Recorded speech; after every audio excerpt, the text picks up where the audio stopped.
De nuevo, es decir, lo que ya se ha explicado en buena parte, ¿no? Pero eh, como os estaba diciendo antes, lo que dice la Corte sí que es vinculante. Es vinculante porque además Israel ha firmado esa convención. Otra cosa Mm. es quién tiene que llevar a cabo, ¿no? Quién tiene que asegurar que la decisión de la Corte se cumpla. Quién tiene que vincularla, por decirlo de alguna manera, ¿no? Quien se encarga de eso es el Consejo de Seguridad de Naciones Unidas. Entonces, ahí es donde está el problema, por decirlo de alguna manera, a la hora de que las decisiones de la Corte se cumplan. De que el Consejo de Seguridad hay un veto, que es el de Estados Unidos, que es verdad que si hubiera una decisión de la Corte que llamara al alto el fuego o algo parecido, habría más presión sobre Estados Unidos. Al final es un tribunal donde ellos mismos tienen un juez. Es un tribunal que se supone que ellos respetan y que ellos han ayudado a crear y que además ellos mismos forman parte de la convención. Estados Unidos la ha firmado y la ha ratificado, igual que el resto de países prácticamente del mundo entero. Y sí, como tal, todos los países tienen la obligación de cumplir lo que está escrita en la Convención de Ginebra sobre castigo y prevención del genocidio. Y como tal, algunos, es decir, los estados podrían tomar acciones, deberían tener derecho a tomar ciertas acciones, pero siempre las acciones de acuerdo con la propia Carta de Naciones Unidas y de acuerdo con la propia decisión del tribunal. Es, Pablo. es decir, conclusión, no va a haber ninguna acción. Después también hay una cuestión, por así decir, que emana de la propia decisión y que también tiene su peso, que es la cuestión de que no solo se juzga al que comete el genocidio, sino a quien también ayuda a perpetrar el Bueno, genocidio. claro. ¿Vale? Esto Hostia. es importante porque, por ejemplo, Alemania, o sobre todo Estados Unidos, envían armas a Israel. Y no solo envían armas o han enviado armas por contrato, sino lo están enviando ahora. Es decir, el propio gobierno estadounidense, que no ha conseguido aprobar paquetes para enviar armas a Israel, lo está haciendo, por así decirlo, por la puerta de atrás, a través de otros mecanismos que tiene, ejecutivos y no legislativos, que le permiten enviar armas por reservas, la propia reserva que tienen dentro de Israel, que antes se utilizaba para enviar armas a Ucrania. Eh, El fondo eso, especial. Ujú. sí, los fondos especiales, exactamente. Y eso, pues también tiene su peso, es decir, también, por así decir, puede incriminar a otros países, ¿no? Y también puede manchar a la industria de venta de armas de esos países. Y por eso esos países también pues tienen una parte y un interés en qué decisión se toma y en que ellos pueden verse perjudicados por la decisión del tribunal. Bueno, teníamos alguna pregunta más por aquí, vamos revisando. Está muy activo el chat, la verdad, vamos a intentar llegar a todas. Pero si veis que nos dejamos tu pregunta, que no llegamos a responderla, espera y vuelve a plantearla en un rato porque no sé yo si vamos a llegar a todas. Mira, nos preguntan, por ejemplo, me quiere sonar, no estoy seguro, pero no se supone que Estados Unidos no reconoce la Corte Internacional de Justicia y que ha amenazado con invadir la Haya si algún estadounidense Es- era juzgado allí. hay que distinguir la Corte Internacional de Justicia con la Corte Penal Internacional. Eso es. No es lo mismo. La Corte Penal Internacional es, por ejemplo, juzga más a personas, no a estados. Que ha Y sido no, el caso de no Putin. es el organismo de la Corte Internacional de Justicia es el organismo de la ONU. Y juzga a estados. Y ahí sí que está el estatuto de Roma, que son firmantes países como Rusia, Estados Unidos, Israel en este caso, mientras que la Corte Penal Internacional no. Por ejemplo, Rusia tampoco no reconoce a la Corte. Dictaminó, creo que recordar, el arresto de Putin, creo que el año pasado. Pero no es lo mismo. Ujú. Son dos cortes o dos tribunales diferentes. Y por No, eso una de las cuestiones importantes es que la Corte Internacional de Justicia está ratificada por los estados, por estos estados como Israel, quiere decir que ellos oficialmente declaran que tiene una legitimidad esta Corte. Por tanto, eso es importante. claro, porque lo que había hecho muchas veces Israel en otros casos de juicios era precisamente no reconocer la legitimidad de esos tribunales. Entonces aquí la situación es distinta y se ha visto obligada la propia Israel a participar en el juicio y aceptar esa legitimidad. Eh, Evidentemente, a pesar de eso, ello no le ha disuadido de atacar abiertamente a la Corte constantemente y querer relacionarlo con Hamas o a ciertos jueces con Hamas. Por ejemplo, jueces porque eran de Uganda o eran de Somalia, que son 2 casos, por ejemplo, en la composición actual, a pesar de que yo no sé qué tendrá que ver Uganda, pero bueno. Y nos Veremos. preguntan también, chicos, por poner un poco encima de la mesa, si algún estado o algún grupo de estados tendría la capacidad, nos pregunta Cíclope, ante un eventual bloqueo del Consejo de Seguridad de las Naciones Unidas, que puedan tomar iniciativa propia para que el mandato del tribunal se acate. Y también nos pregunta Manu, que qué tenemos qué opinamos de la nota de prensa de esta semana de Hamas.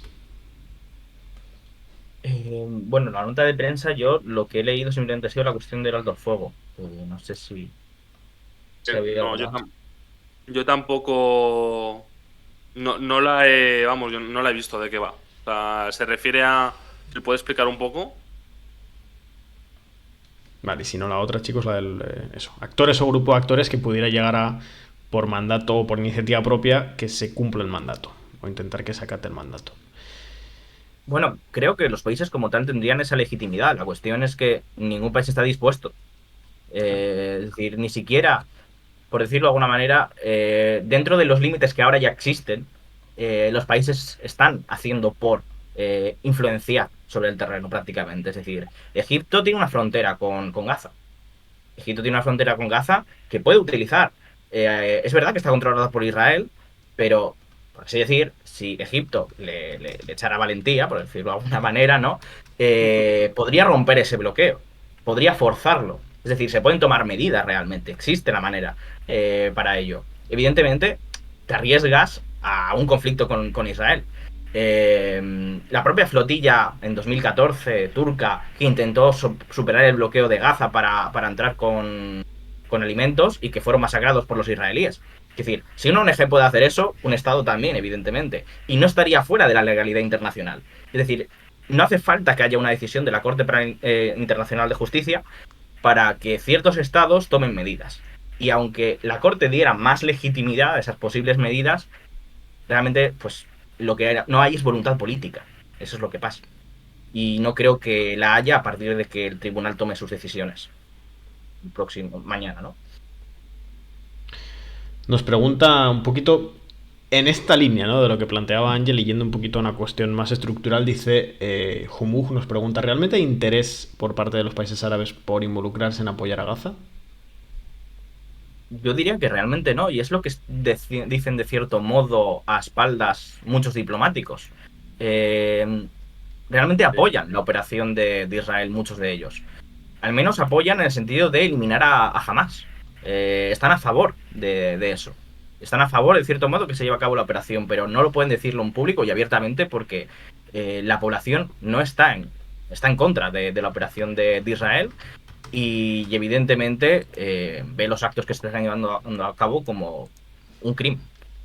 Entonces, bueno, yo creo que cada vez el ánimo de seguir apoyando esta operación militar está cayendo vertiginosamente, ya no solo dentro de los propios países europeos, sino que yo creo que el lenguaje interno también, a pesar de que pudieran estar a favor de la operación militar en un inicio, los propios diplomáticos árabes están cada vez más hartos de Israel, lo que veíamos estos días con el tema de Qatar y de Emiratos Árabes Unidos. No sé si tú, Pablo, lo habías mirado. No, O lo eras viendo. no he podido echarle un vistazo. Más o menos sé, mira un poco que sí que es verdad que hay ciertos roces, pero no he podido mirar la cuestión a fondo. Vale, es que Netanyahu hizo unas declaraciones, ¿no? Que filtró a la prensa sobre que Qatar estaba siendo un obstáculo para las negociaciones con Hamas. Y realmente esto ha sentado muy mal a Qatar y a Emiratos también, que ha sacado una declaración abiertamente diplomática diciendo esto que se está diciendo en los medios israelíes es mentira, es un intento de sacar propaganda por parte del gobierno y justificarse delante de los familiares de los secuestrados. Y ahí lo que se está revelando pues es una seria contradicción y es el problema de que la operación militar tiene dos propósitos que son contradictorios entre sí, que es salvar a los rehenes por un lado y acabar con Hamas por otro. Acabar con Hamas directamente es imposible políticamente. Es decir, lo están diciendo, en la medida en que, por un lado, eso está creando una oposición interna enorme y está aumentando la popularidad de Hamas, que antes estaba por los suelos, antes de la guerra, y ahora está, vamos, se ha disparado. Y en el otro lado, en tanto que además el Israel, cuando lleva su operación militar, no se encarga de los civiles, sino que los empuja. Los empuja cada vez más a una franja más estrecha en la cual gobierna el propio Hamas. Pero por lo tanto, Hamas tiene una bolsa constante de reclutamiento. Es decir, la propia operación lo que genera es no resuelve el problema de los rehenes. De hecho, lo que están haciendo en todo caso es matarlos, ya sea gaseándolos o directamente, incluso cuando se los encuentran porque tienen una bandera blanca. También se da, ¿no? Porque por la política que tienen de disparar a matar, prácticamente a todo. Y por Bueno, otro de lado, hecho, la última de las imágenes que hemos publicado nosotros, es para que se vea que queda muy claro, es el civil, que esto lo graba una televisión británica en Gaza, que es un grupo de civiles con bandera blanca, está intentando ir a ver a sus familiares para intentar llevárselos al lugar seguro y disparan a matar, y de hecho matan a una persona, a un civil con bandera blanca. Es decir, que ese es, como dice Ángel, es disparar a matar. sí, sí, y es decir, es que son dos objetivos de la propia guerra, que uno es directamente imposible encima, pero es que además se contradicen entre sí. Se ha mostrado claramente durante estos 3 meses que la única forma que va a haber de sacar a los rehenes israelíes va a ser por medios diplomáticos. Los únicos rehenes que han conseguido salir de la franja de Gaza ha sido una al principio, y no está del todo claro, porque encima cuando se publicó en Twitter después se borró la información, no se sabe por qué. Y todos los demás, los ciento y pico que han conseguido salir, ha sido eso, a través de la negociación. Y jamás está dispuesto a negociar, lo ha dicho repetidamente. Evidentemente, quieren sacar algo de esa negociación. Quieren sacar a los alrededor de 7.000 palestinos que están en prisiones, por ejemplo, también. Y ahí hay una figura clara, por ejemplo, como es Marwan Barghouti, que es un prisionero político que lleva 20 años en la cárcel. Entonces, pues. Al final es muy sencillo. Pero que en verdad es muy sencillo. O sea, es en total a 25.000 personas mínimo. Según las cifras del Ministerio de Gaza, que por cierto, hay un artículo que también lo hemos puesto, de un medio israelí que dice que básicamente que el propio ejército israelí están utilizando las cifras de muertos del Ministerio de Gaza, de Salud de Gaza, porque los considera confiables y así pueden darse cuenta de la situación. Recordemos que hasta hace no tanto se decía que eso no eran confiables porque eran de Hamas y tal. Bueno, es el medio israelí que ha publicado directamente ayer, dice que el propio ejército israelí está utilizando esas cifras. Ha asesinado a 25.000 personas mínimo, de ellos 10.000 menores. Al final, ¿cuántos militantes de Hamas ha creado? Es eso, Porque, es decir, totalmente. Porque de esos 25.000 personas que ha asesinado, para de verdad, ¿qué porcentaje son de Hamas? ¿De verdad? ¿Militantes, combatientes de Hamas? Sí, porque encima las cifras que están dando no tienen. No encajan. Es decir, están diciendo que quizá han matado a 8.000, 9.000 combatientes. Estamos hablando de 25.000 muertos y de ellos son unos 10.000 son niños menores de edad. Otros 7.000 son mujeres. Y a ver, y la otra cifra son unos 7.000, 8.000 serían hombres. ¿Todos los hombres que han matado son combatientes? Eso no tiene ningún sentido, evidentemente. Por lo tanto, realmente la fracción de combatientes de la resistencia palestina que ha matado Israel ha sido mínima. Porque estamos hablando de más o menos alrededor, jamás tendrá, según estimaciones, unos 30.000, 40.000 combatientes. Más los de Yihad Palestina, que son unos 10.000. ¿Eh? Más luego Yihad Sí, Palestina, exactamente. que tienen unos 10.000. Sí, sí, sí. En total se llega a decir que más o menos podría haber unos 100.000 combatientes de la resistencia, entre todas las facciones. Pero me parece como la cifra más alta. Pero en la franja, ¿o te refieres también en Cisjordania? No sé si se refieren también a Cisjordania, pero es la cifra que leí la última vez. Yo entiendo que será también Cisjordania, ¿no? Porque ya la franja igual. creo que son demasiados ya en toda la franja, pero bueno, que tampoco, que decir que, como digo, le estarán reponiendo ahora mismo sus filas Hamas y Yihad Palestina también muy Claro, alegremente. porque, es decir, el propio diseño de la operación militar, al obligar a que todos los civiles se vayan a una zona que está controlada por Hamas, donde Hamas es la que reparte los alimentos, controla políticamente y puede continuar reclutando, básicamente el diseño no tiene ningún sentido. El diseño va en contra de los propios objetivos de la operación militar. Pero claro, ¿cuál sería la otra opción? Encargarse ellos de los civiles. Eso no lo pueden hacer, primero porque para el público no sería aceptable, debido a que ese discurso genocida traspasa dentro de la propia población. Eso es así. Es decir, no podrían permitirse ese discurso. O peor, los llevarían a Dentro campos de de Israel nos concentración. referimos, el ¿Y qué público se haría israelí. ahí? ¿Qué se haría ahí? Entonces no pueden encargarse de los civiles por su propio diseño. Solo pueden aplicar la política de desplazamiento, destrucción y asesinato de civiles. Entonces, el propio diseño de su operación hace que no sean capaces de ganar esta guerra, a no ser que sea mediante eh, un aniquilamiento de la población, un desplazamiento que básicamente lo que están diciendo de conquistar, colonizar toda Gaza. Y ahí sería básicamente un genocidio. Sí, Porque la clave también de Sudáfrica del posible dictamen, no mañana, pero en un futuro, es saber si hay intención. La cuestión es si hay intención del Estado de Israel de perpetrar un genocidio.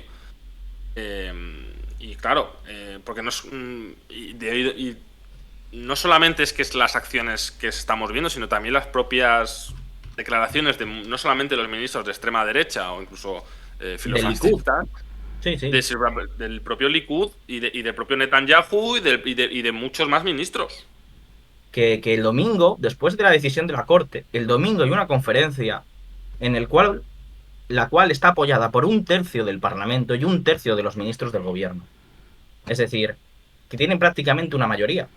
Y esos son los que se atreven a hablar en alto realmente lo que piensan y a decir que lo que hay que hacer es conquistar, colonizar, vencer. Ese es el eslogan. Y eso es lo que quieren hacer con la Franja de Gaza. Y ya tienen preparadas a 400 familias en 7 grupos para colonizar Gaza. Y están hablando de que si tuvieran la aprobación del gobierno, ya entrarían en Gaza. Y hay que recordar que el gobierno de Netanyahu, una de las primeras cosas que hizo fue revocar la ley que impedía la colonización de Gaza. La ley de 2015, que supuso la evacuación de los colonos en 2005, esa ley ha sido revocada. Por lo tanto, legalmente ahora mismo el Estado de Israel puede volver a colonizar Gaza. No tiene una ley que se lo impida internamente. Solo necesita la aprobación del gobierno. Y esa ley no se aprobó porque realmente hay un interés político por parte de una parte muy importante del Estado de Israel en llevarlo a cabo. Y lo están demostrando. No sé Y si. claro, después. Sí, sí. No, no, no, nada, que si querías, Edu, tienes algunas preguntas porque es que nos empezamos a liar, Ángel y Sí, yo. sí, hay un montón. Mira, por ejemplo, nos preguntan por posibles reacciones del gobierno de España en función de una u otra decisión por parte de la Corte Internacional de Justicia. Nos preguntan por... Vamos a ver, yo os tiro varias y vosotros encaréis como veáis. Nos preguntan también cuál sería el objetivo a largo plazo del Estado de Israel, del gobierno de Israel y del Estado de Israel como Estado-nación en sí mismo, que de esto sé que Ángel ha trabajado mucho y su posición es de lo más interesante. Y también nos preguntan por las bajas de soldados israelíes en Gaza. ¿Me permites, Ángel, empezar con lo de España y tú, si quieres, bueno, comentas lo demás porque tú yo creo que vas a darle un enfoque mucho más profundo al tema? Dale. Sí, claro. La posición de España creo que ha quedado bastante clara. De hecho, el propio ministro Álvarez, en una entrevista reciente, ha dicho que ellos no iban a sumarse a Sudáfrica en la petición de genocidio en la Corte. España, cuando tuvo la crisis diplomática, pues fue una de las voces más vocales en denunciar las acciones de Israel y pues pedir un Estado palestino, etcétera. Y supuestamente España ha hecho una conferencia de paz o quiere organizar una conferencia de paz para, digamos, poner en marcha ese Estado palestino. Ahora, en realidad, ¿cuáles son los actos y los hechos que hay por delante? para empezar, yo considero que las palabras de Pedro Sánchez en ese momento, del ministro Álvarez, son bastante tibias, teniendo en cuenta la gravedad del asunto. Lo que pasa es que, teniendo en cuenta las declaraciones de los demás estados europeos, parecen mucho más gruesas de lo que realmente son, si no contamos las declaraciones de Josep Borrell, evidentemente. ¿Qué puede hacer España? En este caso, ¿qué puede hacer el gobierno de España y qué puede hacer el PSOE? Porque al final quienes mandan en política exterior es el PSOE. Yo pienso que en el caso de que lo que salga mañana será un alto el fuego, etcétera, yo creo que van a no apoyarlo directamente, pero sí que van a pedir un alto el fuego, una pausa, pero no de ahí a ver actos no va a haber. Porque no, yo creo que toda esta retórica en España o el gobierno de España es más bien algo más comunicación política, basado en ganar adeptos internamente, en ganar apoyo internamente, porque se sabe, bueno, ellos saben que el sector progresista o la amplia mayoría de la población española tiene una posición favorable a Palestina y desfavorable a lo que está ocurriendo en Gaza, ¿no? De todo lo que estamos viendo. Pero más allá de eso, hechos no vamos a ver y tampoco creo que veamos nada en la Unión Europea porque es un tema muy divisivo entre los Estados miembros. Muy divisivo. No Yo solamente por pienso. Alemania, sino también como estados como Austria y etcétera. Por tanto, no hay que esperar nada de. Yo personalmente no esperaría nada contundente, quiero decir, por parte de España. ¿Que puede pasar que sí? Sería una sorpresa. Y yo creo que sería un movimiento, igualmente yo lo considero que sería un movimiento relativamente bastante inteligente. Lo único que yo creo que quizás se podría dar dentro de la Unión Europea y a lo que España podría empujar, no sé qué te parece, es el tema de las sanciones a colonos, que es algo que también Sí, se ha hecho mínimamente dentro de Estados Unidos y creo que se sí. estaba discutiendo en la última cumbre de la Unión Europea, pero lo estaban bloqueando varios países. Es que, claro, es que, por ejemplo, hay países como Hungría, como Austria, Alemania. Esos tres son los más, ¿no? Claro, son los más que de hecho, Austria ha criticado muy fuerte a Josep Borrell, no solamente, no por las declaraciones de ahora, que han sido fuertes en mi opinión, aunque no deja de decir la verdad, sino en otras ocasiones, que se ha mostrado, digamos, crítico con Israel. Y básicamente la posición de Austria es, ustedes que están diciendo de Israel y Palestina, los que mandan son los Estados miembros y nosotros tenemos esta política. Por tanto, yo no creo, es que es un tema tremendamente divisivo y eso se sabe mucho en Bruselas y por eso tampoco, digamos que tienen ese miedo o no hay una voluntad de intentar poner sobre la mesa ciertas cuestiones o una acción porque saben pues que es un tema muy polémico y que no van a llegar a un acuerdo o que el acuerdo que van a llegar va a ser de mínimos y que para eso pues que no va a haber acuerdo. Y ahora además está la cuestión del apoyo a Ucrania, que digamos que les preocupa bastante más, sobre todo llegar a un acuerdo para poder enviar un paquete de ayuda a Ucrania. Por tanto, yo pienso que Europa en este caso, yo creo que se sentiría más cómoda siguiendo el haz de luz de Estados Unidos, en este caso. Ujú. Em, bueno, yo quería comentar antes el tema. Otro tema que, bueno, decíais sobre el tema del éxito de la operación militar de Israel y que es que incluso a nivel de que no han matado a ningún líder importante de Hamas. El único que han matado ha sido en Líbano, de hecho. Y eso también, pues yo creo que es algo que muestra de manera patente que no están teniendo capacidad Israel de atrapar a los líderes del movimiento de resistencia palestino. Y bueno, también después quería comentar que la Corte lo que podría decidir que podría ser también relevante dentro de esas medidas provisionales es el tema del desplazamiento de los civiles. Y eso seguramente sería algo bastante inaceptable para Israel dentro de su concepción y de su operación militar, que sería la cuestión de que los civiles tienen que poder volver a sus zonas de residencia, ¿no?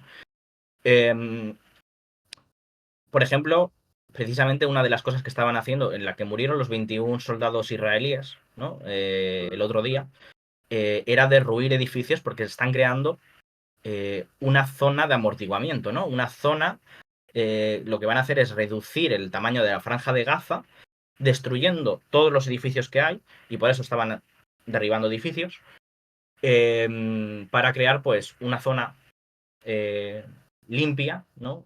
Barrida, en la que no hubiera nada, y crear pues un nuevo territorio de tierra de nadie, por así decir, en la cual pues a esa zona nadie se podría acercar, ¿no? Eso, por ejemplo, es un crimen de guerra. Y eso podría la Corte decir algún tipo de medida provisional llamando a Israel que para ese tipo de prácticas. Después estabais. ¿Cuáles eran las preguntas exactamente? Perdona. ¿Cuál es la estrategia o cuál, digamos, es el objetivo de Israel con esta operación, ¿no? Sí, y el largo plazo, ¿no? ¿Hacia dónde va Y el Israel? largo plazo, y eso cómo significar, creo que puede significar, qué puede significar como Estado-nación, ¿no? Creo que recordar. Bueno, lo que comentaba en los artículos, ¿no? Y la cuestión principal es que Israel, dentro de su creación como Estado, esencialmente, eh, tiene un problema histórico, que es la cuestión de, como Estado colono, ¿no? La cuestión de la población nativa, ¿no? Autóctona, la población palestina. Y el problema histórico que tiene en ese sentido, por llamarlo de alguna manera, pues evidentemente a la situación, a la conclusión lógica a la que le lleva es que tiene tres opciones. O integrar a la población de alguna forma en un único estado, eh, o a la expulsión o a la creación de un estado de apartheid, que es en lo que está ahora mismo, ¿no? Esto se busca reempaquetar, por decirlo de alguna forma, bajo una solución de dos estados, o dos estados en los que uno estaría desmilitarizado, no tendría prácticamente soberanía y por lo tanto sería lo mismo que es ahora, una autoridad nacional palestina que lo que hace es servir a Israel y dar una patina de soberanía palestina que realmente es inexistente. Y yo creo que esos son como los tres caminos que claramente había y se han estado desarrollando durante estos años, y hacia donde se va dirigiendo cada vez más precisamente es hacia la definitiva colonización y exterminio de los palestinos. Exterminio o expulsión. Y eso lo está demostrando sobre el terreno ahora mismo. Y es, por así decir, la posición extrema, ¿no? A la que se ha ido abocando Israel cada vez más, en la medida en la que ha sido incapaz de resolverlo por otros medios. Y sobre todo por la propia situación de apartheid, ¿no? Que le hace imposible llevarlo por otro camino. Es decir, es incapaz de absorber esa población porque eso significa renunciar a su condición de Estado judío. Es decir, Israel, su condición de existencia es que es un Estado exclusivo para los judíos, en el cual su esencia es que los derechos nacionales pertenecen solo a los que son judíos, mientras que a los restos se les excluye. Eso es la ley de 2018 que se aprobó del Estado-Nación judío, que viene a poner, por así decir, constitucionalmente, es una ley básica, una ley fundamental, porque en Israel no hay constitución, pero funciona como constitución, viene a poner ahí ya de manera clara y abierta que Israel es un Estado en el cual hay ciudadanos de primera clase y ciudadanos de segunda clase. Y mientras Israel continúe en esa senda, lo que le va a llevar, evidentemente, es al conflicto con sus vecinos y con los propios palestinos. Y ese es el camino que ha escogido y, a mi parecer, es el que se va a recorrer. Es decir, y lo que estamos viendo es que además Estados Unidos no está poniendo ningún tipo de freno. Estados Unidos no ha hecho prácticamente ningún tipo de presión hasta ahora.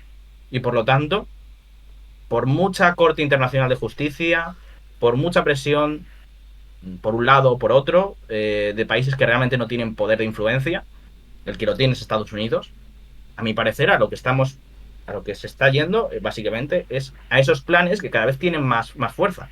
Al principio de la guerra no se hablaba de eso. Después eran unas pequeñas voces. Ahora ya se está haciendo una conferencia y ahora ya es un tercio del Parlamento y un tercio de los ministros. A lo que vamos es al exterminio de Gaza y a la colonización por parte de Israel.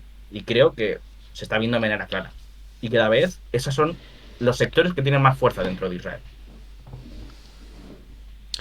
Bueno, vamos a seguir mirando aquí algunas preguntas. Mientras tanto, recordad que nos quedan ya solo 2 suscriptores para ese objetivo de 700.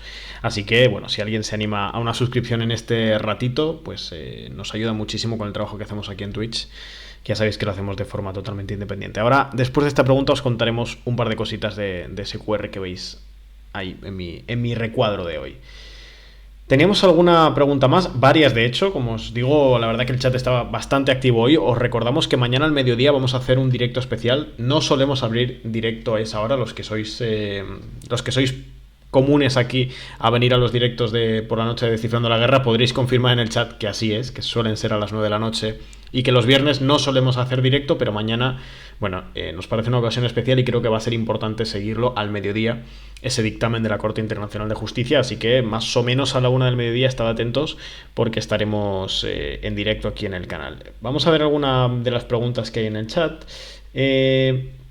Nos preguntan por la posición de Estados Unidos en el conflicto, si estaría, digamos, teniendo una posición de seguidismo pleno con parte de o en relación al Estado de Israel en su avanzada en Gaza, o si está habiendo tensiones en ese sentido.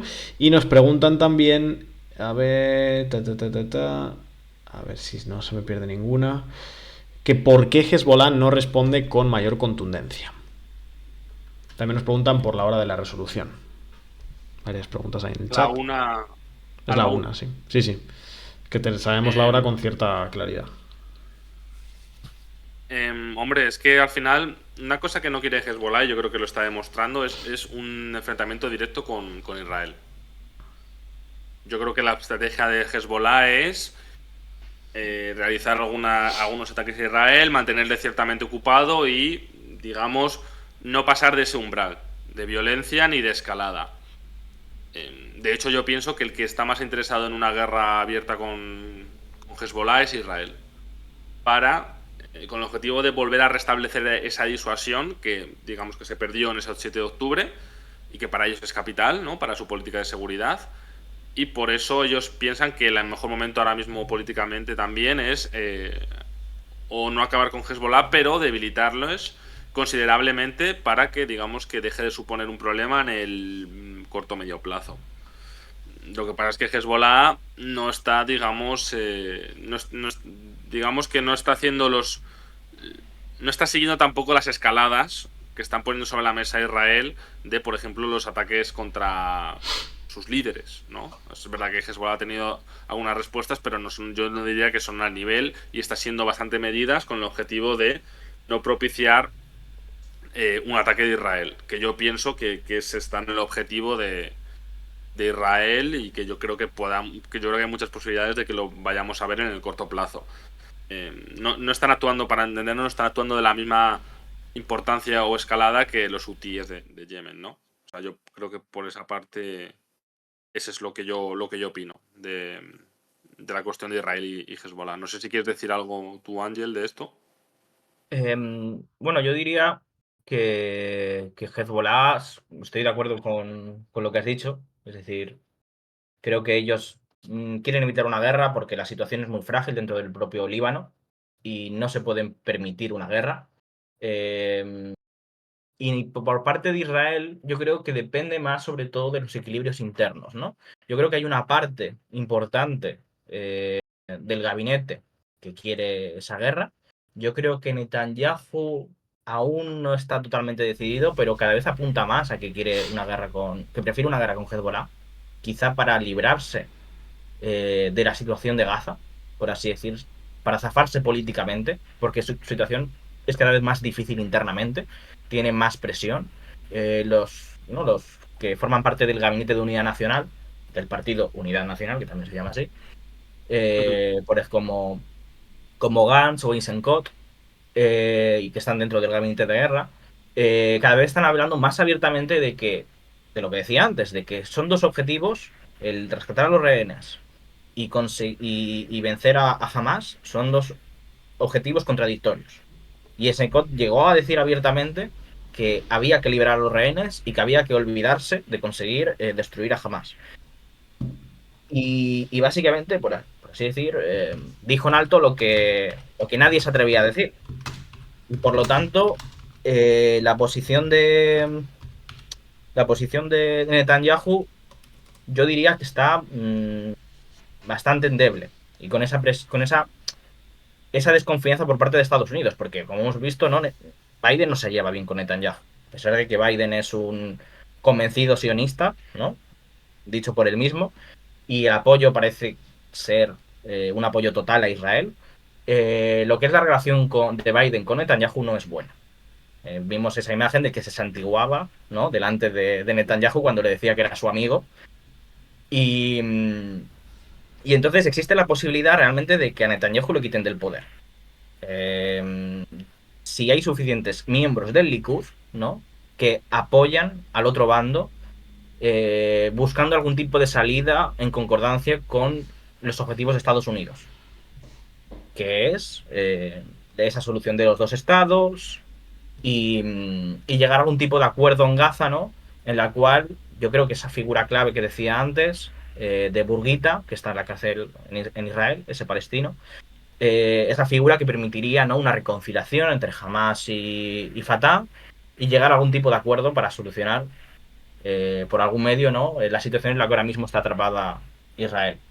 Pero hay buena parte del aparato de seguridad, ¿no? El aparato militar de Israel, que realmente, aunque está más de acuerdo con Estados Unidos, tiene esa necesidad de restaurar la disuasión, como decías.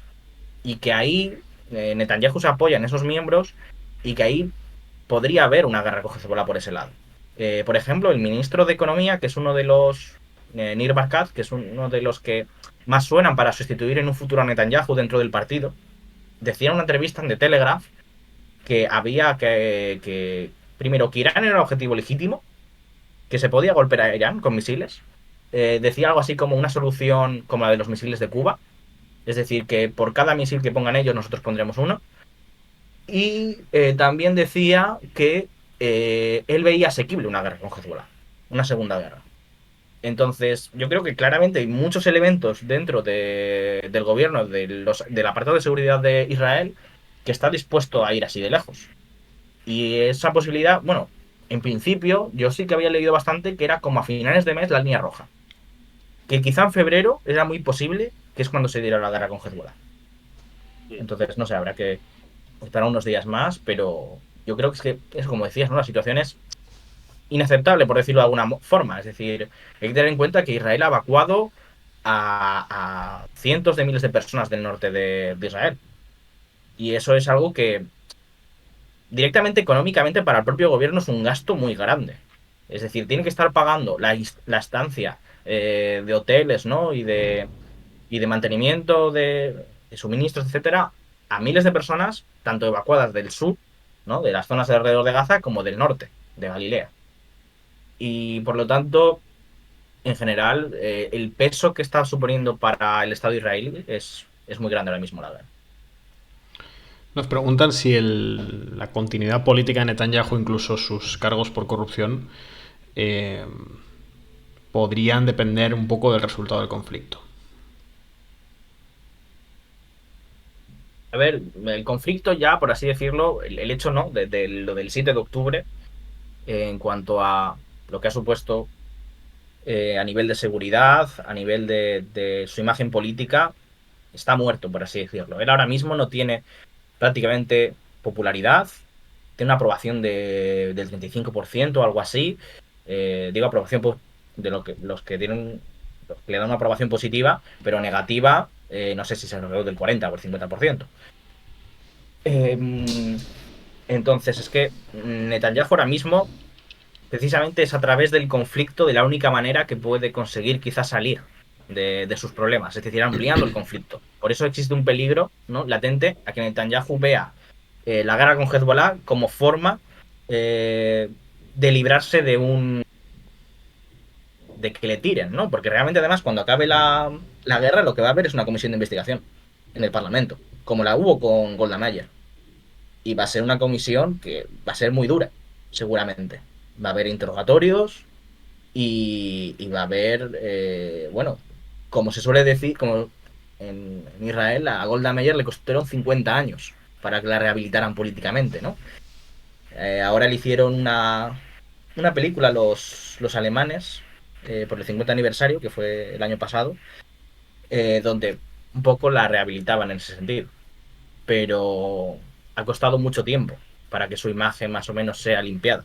Y a Netanyahu, pues quizá lo mismo, ¿no? Hacían un sketch precisamente sobre eso en la televisión israelí, donde le aparecía el espíritu de Golda Meir diciéndose. Vale.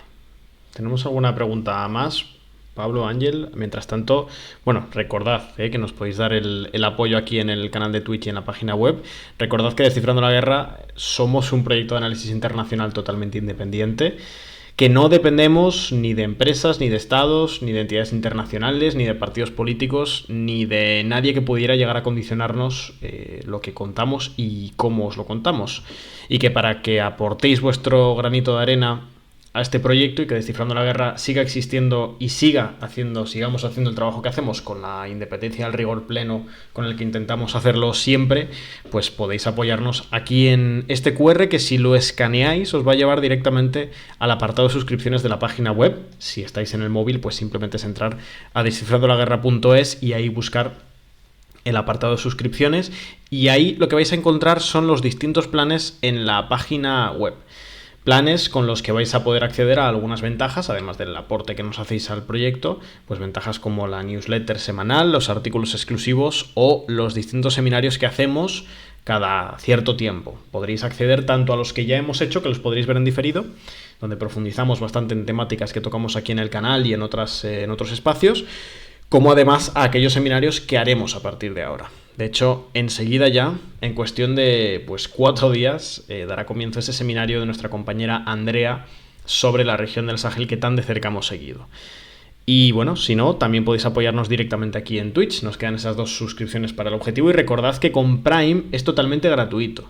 Las suscripciones a través de Amazon Prime, es decir, si ya pagáis una suscripción mensual a Amazon Prime, a esa plataforma, tenéis derecho a darle a cualquier canal de Twitch una suscripción mensual totalmente gratuita. No os cuesta absolutamente nada, pero a nosotros nos ayuda un montón económicamente.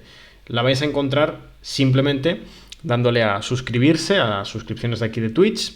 Dentro de ahí veréis una pestañita que dice Prime y solo es cuestión de que vinculéis la cuenta de Amazon Prime con la de Twitch, elijáis nuestro canal y mensualmente nos deis esa suscripción. Lo único, recordad, si os suscribisteis con Prime hace unas semanas o unos meses, que las renovaciones no son automáticas, hay que hacerlas manualmente cada mes. Es decir, puede que os suscribieseis hace un tiempo, que penséis que seguís suscritos y en realidad no.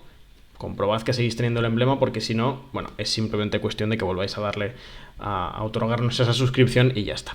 Os quedan esas 2 subs y también podéis regalar suscripciones, donar bits, bueno, todo lo que queráis es bienvenido. A ver si llegamos a esas 700 que tenemos de ayer, que ya solo faltan 2. Y mientras tanto, pues tenemos alguna pregunta más. Nos preguntan Sherlock por la situación en Argentina, lo hemos actualizado en Twitter y a ver si la semana que viene hacemos un directo de América Latina, que esta semana no hemos tocado nada del continente y podemos contaros un poquito qué es lo que está pasando. Pero bueno, nos preguntan por posibles conflictos sociales tanto en Israel como en Europa a costa o como consecuencia del conflicto en Gaza. Gracias, por cierto, a Village por esa suscripción de regalo, para no variar. Nuestro compañero Village aquí regalando una sub, que ahora ya sí que nos deja a una. O sea que solo falta que alguien más se suscriba y será esa suscripción exactamente la número 700. Muchas gracias, Village, por el apoyo de siempre.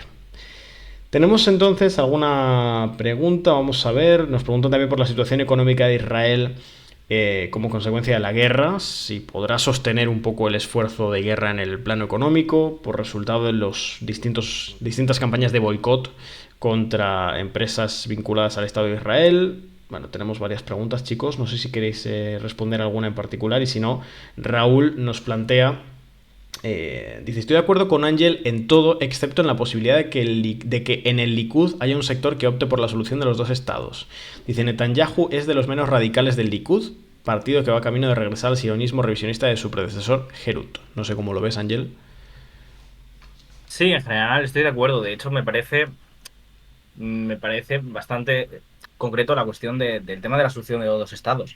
Que cuando Netanyahu llegó a su acuerdo con Trump en 2020, era precisamente la posición esa de los 2 estados con un estado token, ¿no? Un estado sin contenido, ¿no?